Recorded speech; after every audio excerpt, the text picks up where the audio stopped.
You know your serger or your edging machine is vintage when it comes to the VHS instruction manual. Hi everyone, it's Xarin from Smitten Kittens and welcome back to our channel. And it should be obvious kung anong pag-uusapan natin sa video ito. Today, we're gonna be talking about our sergers, well, my sergers. But I'm going to be talking about sergers or overlocking machines. They're overlocking sewing machines. We're gonna talk kung ano ba talaga sila, what types there are, and should you get one? Kailangan nyo ba siya in your life? So if you're interested and want answers to those questions, please keep watching.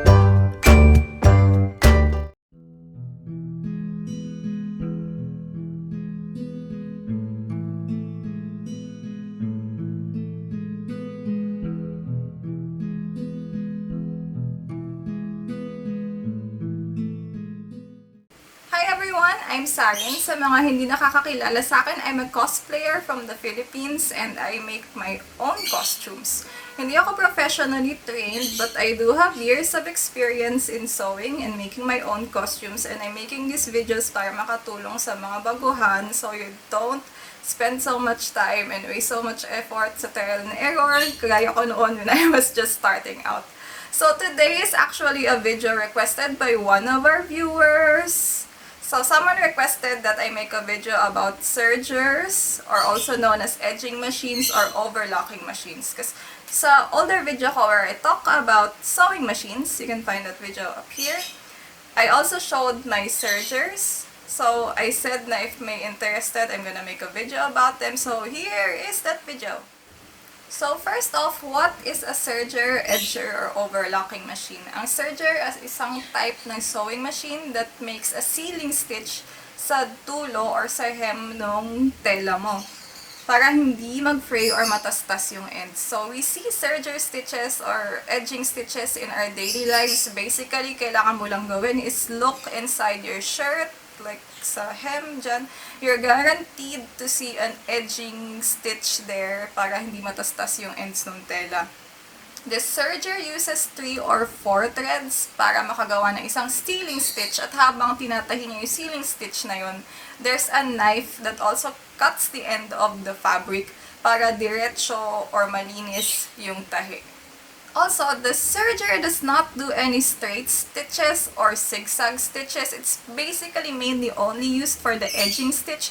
So it's not to be confused with a sewing machine, an actual sewing machine. You can't complete, or it's very hard to complete an entire sewing project na gamit mo lang is a serger machine. So the serger machine is supplementary to sewing. Now let's talk about types of sergers. Makikita niyo sa market, usually there's a 3-thread serger overlocker and a 4-thread serger overlocker. So I have 2 sergers here. This one is a Singer Merit Lock differential feed that I have, and this one is a Brother 1634D serger, and they're both 4-thread overlockers. So 4-thread is obvious, makikita mga apat yung spool dito, 1, 2, 3, 4. This one is also a 4-thread overlock. But you can find models in the market, especially sa more vintage ones, that only have 3-thread locks.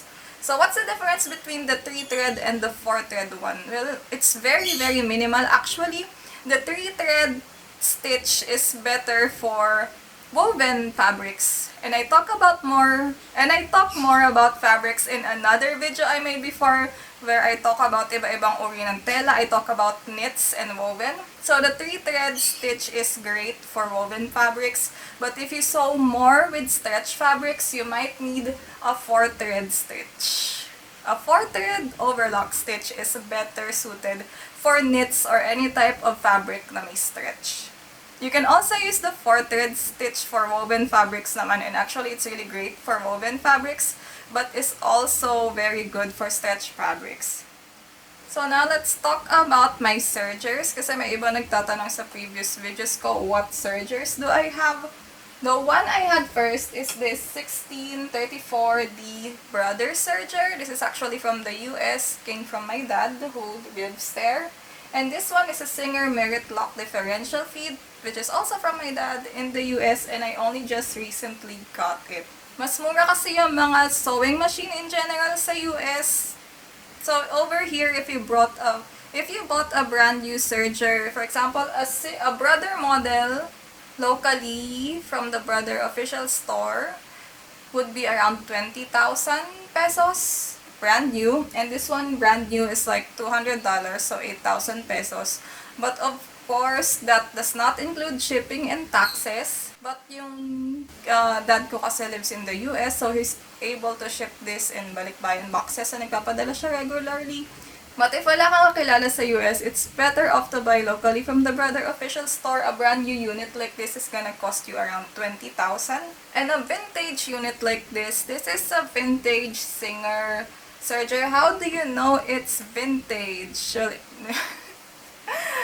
But you know your serger or your edging machine is vintage when it comes with the VHS instruction manual. So yan, yung tutorial pa niya is nasa VHS pa, hindi man lang CD, DVD, it's a VHS, so hindi ko na to ma-play. But thankfully, may tutorials naman sa YouTube, which is basically the exact same thing, but linagay lang sa YouTube. But anyway, this is a really old model that I think was gotten from a garage sale there, or a clearance sale. And this had complete parts, andun pa lahat ng accessories. So I think it was clearance, barely used. If wala kayong kakilala sa US, or if you don't find something like this in clearance, you can get this from refurbishing shops or shops na based sa Manila Pier. I also talk about that in my sewing machine video, which I mentioned earlier. The links are gonna be in the description box down below. Now, let's talk about the main topic. It's kailangan mo ba ng serger?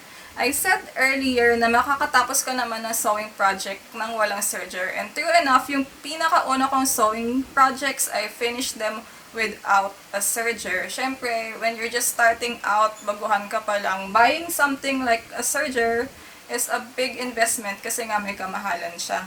You can just fold in the hems, yung, ano ba Tagalog ng hem? So, yung laylayan ng project mo or ng damit mo, pwede namang itupik mo na lang siya para hindi siya matastas. Or you can also use a zigzag stitch to seal in the loose ends ng project mo. You don't really need a serger. You can also cover your edges with cotton tape or bias tape to seal in yung laylayan or yung hem. So, you don't really need a serger when you're just starting out. Mas mahal yung mga sergers usually sa sewing machines. They're usually twice the price. Medyo mabigat sa bulsa. But, ngunit subalit datapwat, I can say na once you buy a serger, it's one of those things you can't live without anymore. Alam mo yung may mga bagay na at first, hindi mo naman talaga siya kailangan when you're starting out. But once binili mo na siya, you find that it's invaluable and you use it a lot. I had my first serger, 3 years after I started sewing. And since then, yung quality ng aking garments o ng costumes na ginagawa ko has improved a lot. And they're quicker to finish kasi hindi na ako magmamano-manong tutupi ng laylayan or do French seams. Doing a serger makes things faster. And now, when I make costumes, makikita nyo sa mga videos ko, I use this machine side by side with my sewing machine for almost all my projects. So, no, you don't really need it. But yes, I highly recommend it. Ang advice ko probably, if you're totally new to sewing, wala ka pa talagang experience at all, buy a sewing machine first. Siyempre, yun yung priority. Hindi ka makakagawa kung wala kang sewing machine. And then, try it for a while, a year or two. Yung iba kasi, they start a new hobby or they start sewing and then they find that it's not for them or hindi sila ganun kaseryoso about it.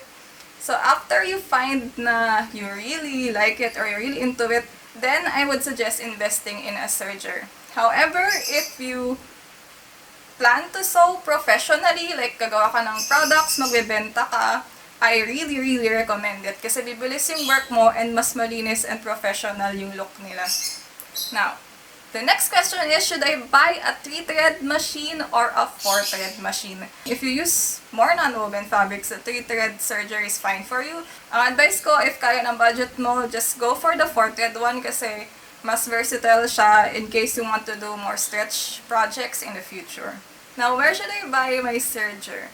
I buy mine from the US, as I've said before, but if you want to find out where you can buy them in the same places that you buy your sewing machines. And I made a video about buying your first sewing machine, and you can find the link there or here.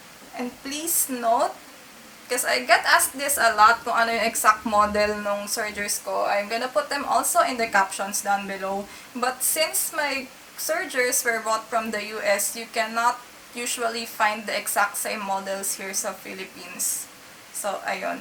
So, if you want to buy the exact same ones as mine, that may not be possible. You can just look around for any models similar to them. Ang importante is yung maghanap kayo kung ano yung binibenta dito and then research about those models. You can ask your friends na hey, you can also join Facebook sewing groups, or you can even comment in the comment box down below and ask me what I think about it, and I'll try to get back to you as soon as I can.